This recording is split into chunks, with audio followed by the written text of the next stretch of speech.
So I prepped the sides with the other two wheel flares and underneath down here.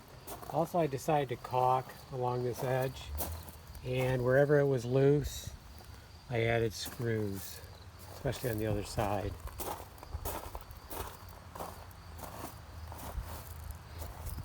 I also started cleaning the radiator and the hoses. I got them all clean now.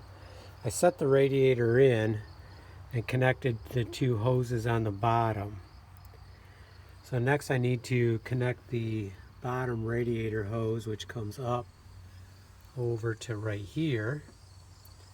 And then I may need to pull this bracket again. I forgot, but I need to be able to slide down the shield and the fan down into there.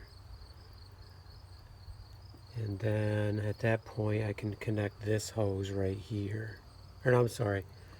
The bottom hose goes to here. The top hose goes to there.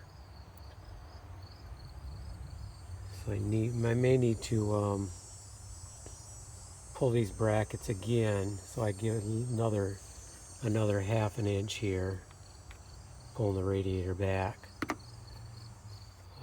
And then we have to connect this hose over here. And then I think we're ready to fill the radiator. So I did prime this. I steel wooled it and primed it. And I'm ready to grab the color. This caulking should be dry now. Should be set enough.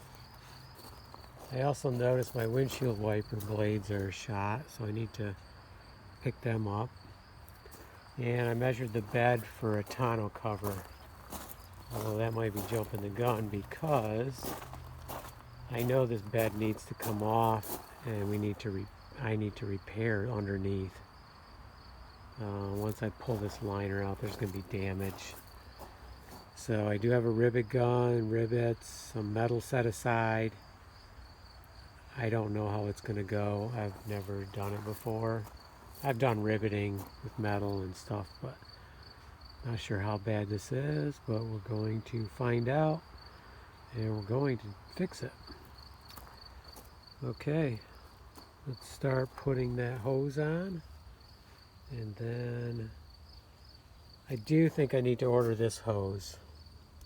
I noticed a small leak in it when I took it out, so I think I should get online tonight or go stop at the auto parts store and pick that up. I was thinking I could just get a normal hose, but it does have a special bend to it. So I don't know if that would be critical or not. Maybe once I get it in place I can see.